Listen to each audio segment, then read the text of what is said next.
Baik, alhamdulillah, selepas daripada perkongsian kita tentang daurah korban dan akikah pada tahun ini, suka untuk saya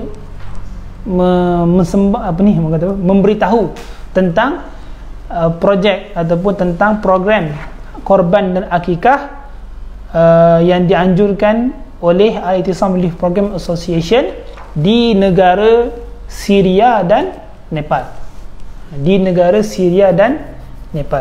Jadi insya-Allah saya sebagai ketua projek bagi projek-projek di Syria dan Nepal akan memberitahu pada tuan-tuan dan puan-puan tentang projek korban dan akikah kita pada Syria dan Nepal. Yang pertama ialah pada Syria. Syria ni makruf kan, tahu tapi dah sejuk.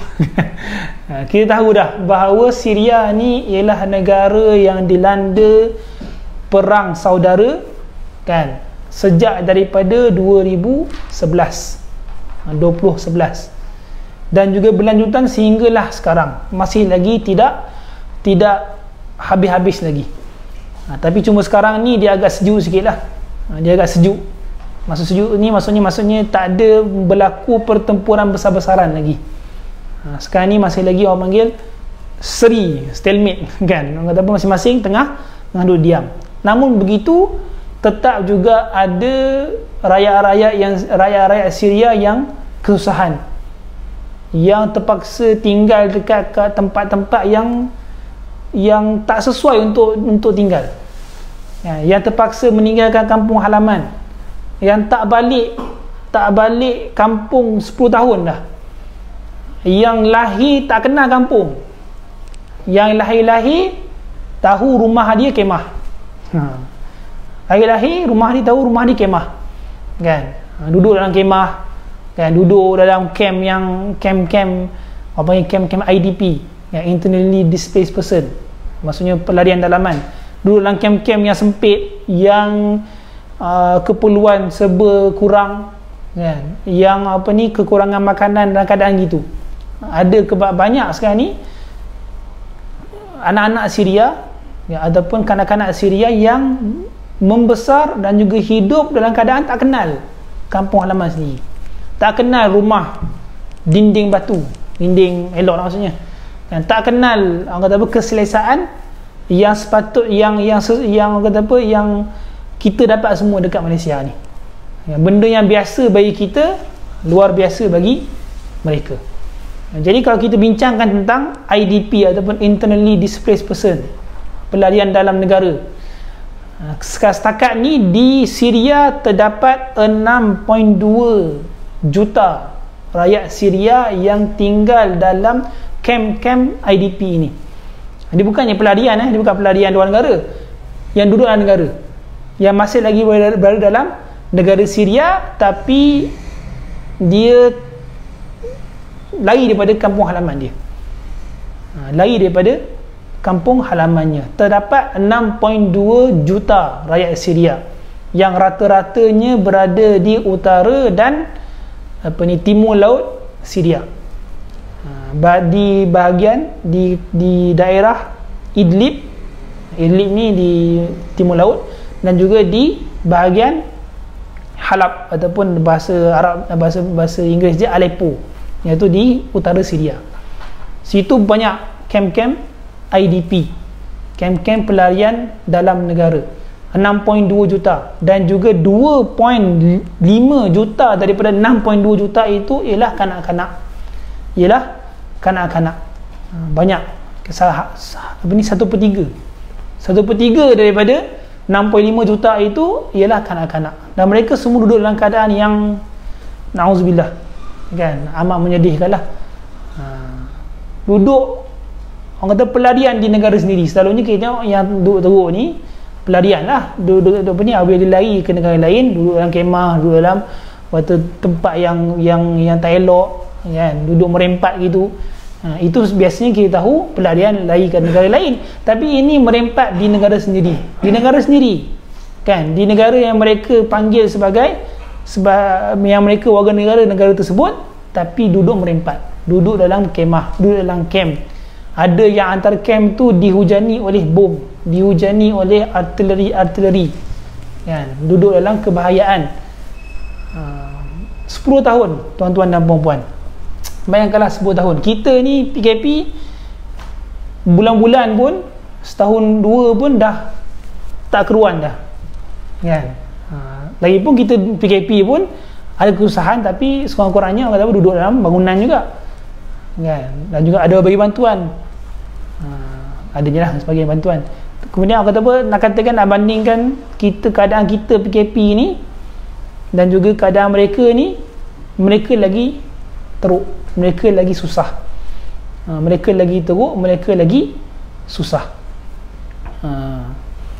Bayangkanlah kita PKP ni kali 10 tahun dan juga lebih teruk keadaannya. Gitulah keadaan orang-orang ataupun rakyat-rakyat di Syria. Bayangkanlah, kan, rasanya inilah masa yang tepat untuk kita letakkan diri kita dalam keadaan mereka. Tapi mereka apabila dengar, kalau kita tengok kenyataan-kenyataan yang kita dengar daripada orang kat sana, mereka kalau dengar bunyi jet, mereka gusar ataupun mereka cemas lah, takut, sebab tak ada benda, kan. Dia bukan tentera, kebanyakan mereka bukan tentera, mereka tak ada senjata, mereka tak ada anti aircraft ke apa, tak ada. Jadi mereka mengharap nasib je lah, kan, takdir Allah Subhanahu Wa Taala, kan. Jadi ditambah semua tu, itulah keadaan rakyat-rakyat Syria di Syria. Jadi orang sibuk kata, kenapa sibuk nak tolong orang Syria, kenapa kita tak tolong orang Malaysia je? Sekarang ni Malaysia teruk juga. Betul, Malaysia teruk sekarang ni, kan. Dan juga terpulang, kalau nak buat kat Malaysia, ada korban di Malaysia, tapi saya bukannya ketua projek Malaysia, kan. Jadi kenapa nak buat kat Syria pula? Dah kalau kita orang Islam, orang Malaysia tak buat kat Syria, siapa lagi nak buat? Adakah kita nak mengharap UN, apa begitu, WFP, World Food Program, kan? Adakah mereka nak tengok apa ni, yang bagi bantuan kepada mereka ialah orang-orang berkulit putih dan juga tak semayang, kan? Apa ni, tak mengucap 2 kalimah syahadah? Nak tengok gitu, kan? Tak malu ke? Saya tak malu ke, kan? Kita ni duk kata Islam, negara Islam, orang Islam, asyhadu an la ilaha illallah wa asyhadu anna Muhammadar Rasulullah, tapi saudara kita di Syria terbiar. Tak ada masalah kalau nak buat dekat Malaysia, tak ada masalah, ahlan wa sahlan, bagus juga, kan. Tapi kalau nak buat kat Syria, dia alu-alukan. Saya menyuruhlah tuan-tuan dan puan-puan yang nak buat korban, kalau tak buat korban lagi, dan juga kalau apa ni tak nak buat kat Malaysia, buatlah di Syria, buatlah di Syria, kerana keadaan mereka amat teruk, kan. Kalau kita tengok berita-berita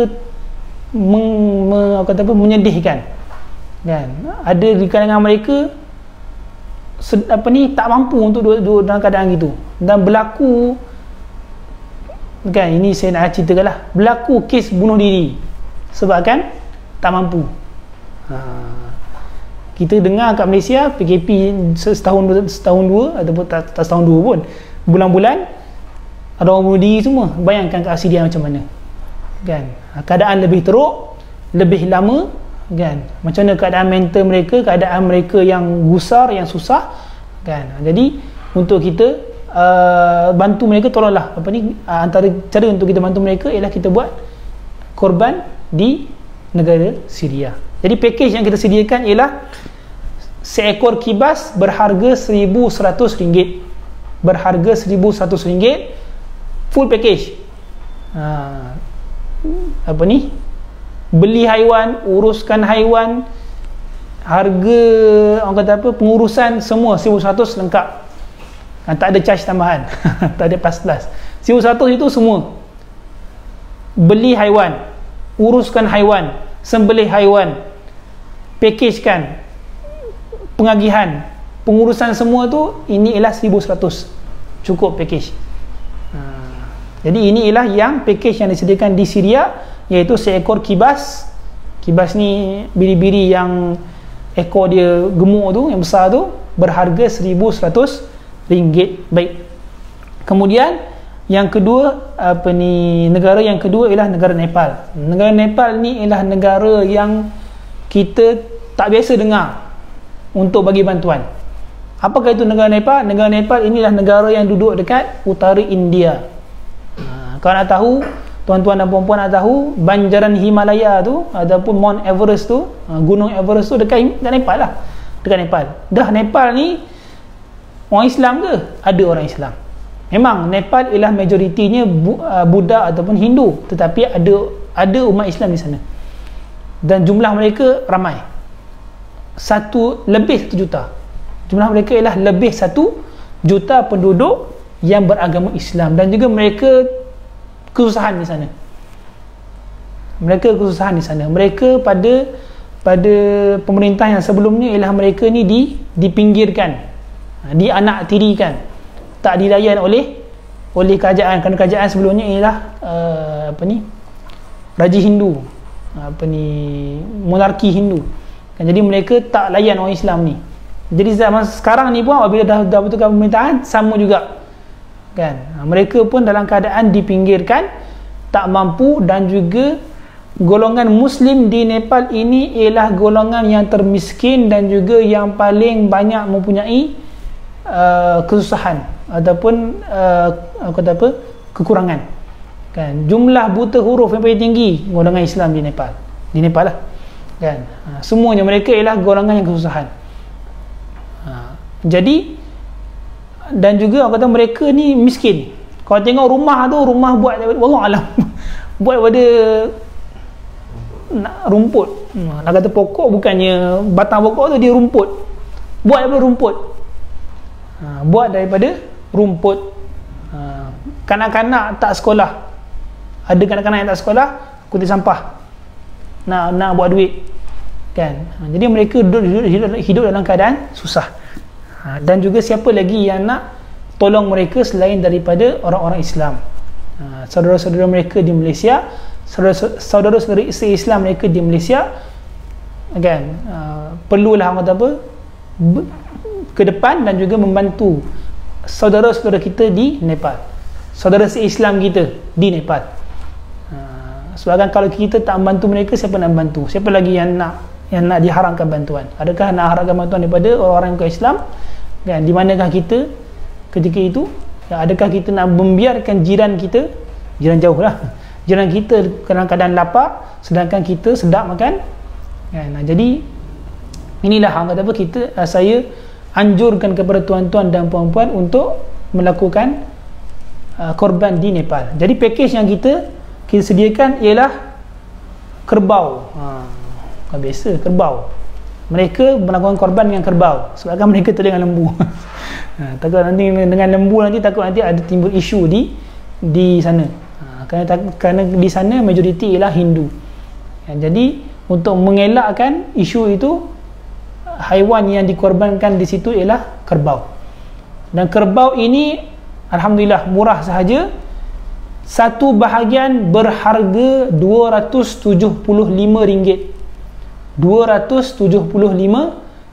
Kalau tuan-tuan dan puan-puan tengok satu pakej ni, semua tak mampu kan. Nak buat kat Malaysia tak mampu, nak buat dekat negara lain tak mampu, boleh buat di Nepal.